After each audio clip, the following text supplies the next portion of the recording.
is the story of Snow White. You can read along with me in your book. You will know it is time to turn the page when you hear the chimes ring like this. Let's begin now. Once upon a time, long, long ago, a lovely queen sat by her window sewing. As she worked, she thought, if only I had a little daughter, how happy I would be. Dreaming, she pricked her finger with her needle. 3 drops of blood fell on the snow-white linen. How lovely my little girl would be if she had lips as red as blood, skin as white as snow, and hair as black as ebony.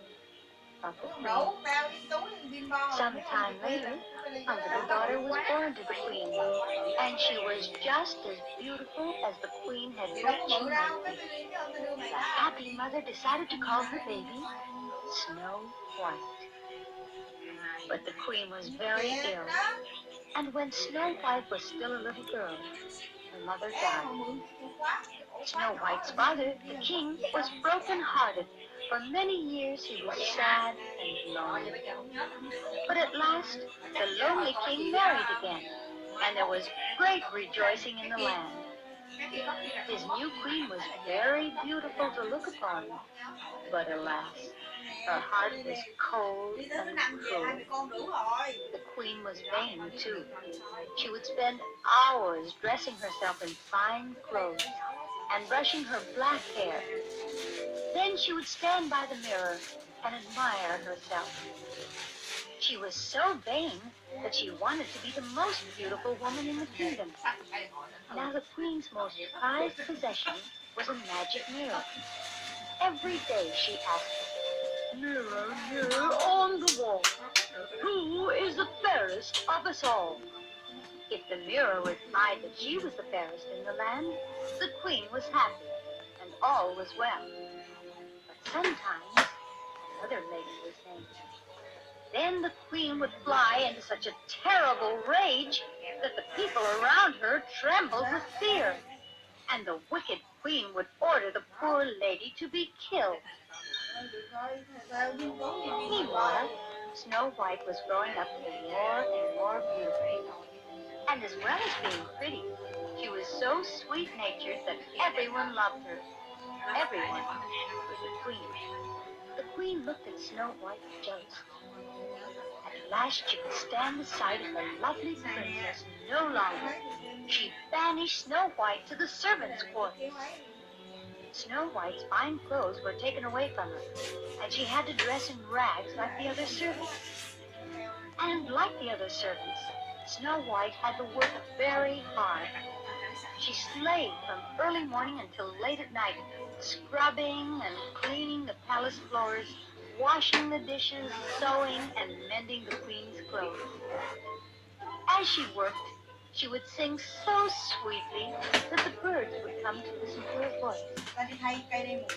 "She will soon lose her beauty," thought the queen. "For who can call her lovely in her old rags, and with her hands roughened by work?" Nevertheless, the queen went to her mirror, day after day, asked the same question. "Mirror, mirror on the wall, who is the fairest of us all?" The wicked, vain queen was still afraid that one day Snow White would grow up to be more beautiful than anyone else in the land. While she worked, Snow White dreamed beautiful daydreams about a handsome prince. Someday she knew he would come and carry her off to his castle in the clouds. It seemed to the jealous queen, as she watched Snow White, that the princess grew in loveliness as each day passed. And indeed, though Snow White wore ragged clothes, her beauty was plain to see. At last came the day the queen had been dreading. "Mirror, mirror on the wall, who is the fairest of us all?" she said, and the mirror replied, "Her hair like night, her skin like snow,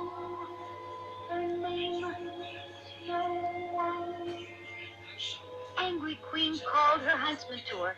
"Take the princess into the forest and bring me back her heart in this jewel box," he said. The huntsman bowed his head in grief.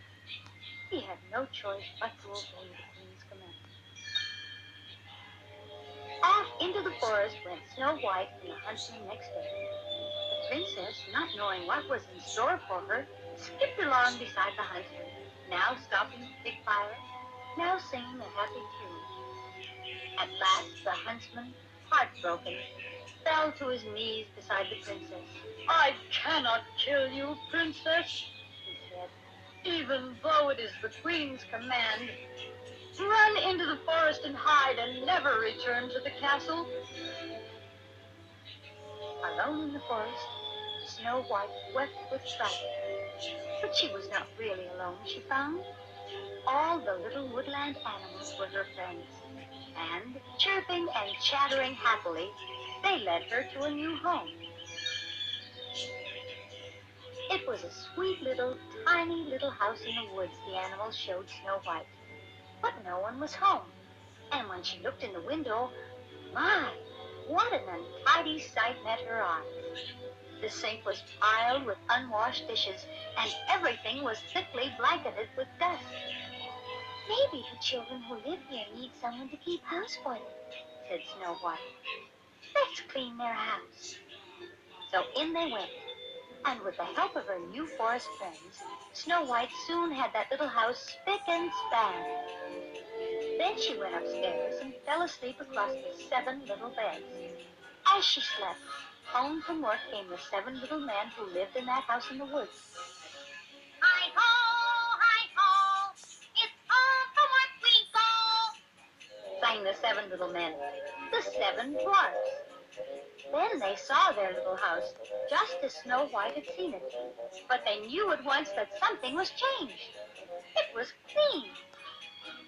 Up the stairs crept the 7 dwarfs, and there they found Snow White just waking up.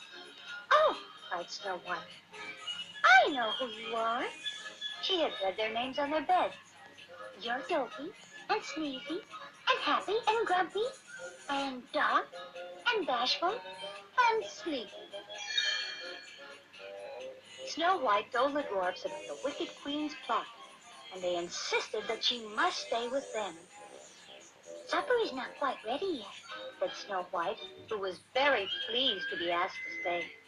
"You just have time to wash." "Wash!" cried all the little men. They had almost forgotten what the word meant, but they were soon scrubbed clean, and even Grumpy got a soaking. The 7 dwarfs soon grew to love Snow White and her merry ways. The next morning, instead of going to work in their mines, the 7 dwarfs decided to make a beautiful new bed for Snow White. The 7 little men would not have worked so happily if they could have seen beyond the forest. The wicked queen had learned that Snow White was still alive, and now, disguised as an old woman, she was making her way to their very own house with a poisoned apple for Snow White. When the dwarfs had left Snow White that morning, they had warned her to stay in the house. "Be careful of strangers," Grumpy had said, as Snow White kissed him goodbye, and Snow White had promised that she would be careful. Later that day, the old woman knocked at her door. Alas, Snow White could not resist the magic apple. She took one bite and sank lifeless to the floor. Hurrying away, the wicked queen fell into a deep chasm and was never seen again. But that did not bring Snow White back to life. The sorrowing dwarfs laid her on a bed of gold and crystal and kept watch over her night and day. One day, a handsome prince came to the forest and saw Snow White. Charmed with her beauty, he kissed her. At last, Snow White awoke. The 7 dwarfs danced with joy, and the prince carried her off to his castle in the clouds.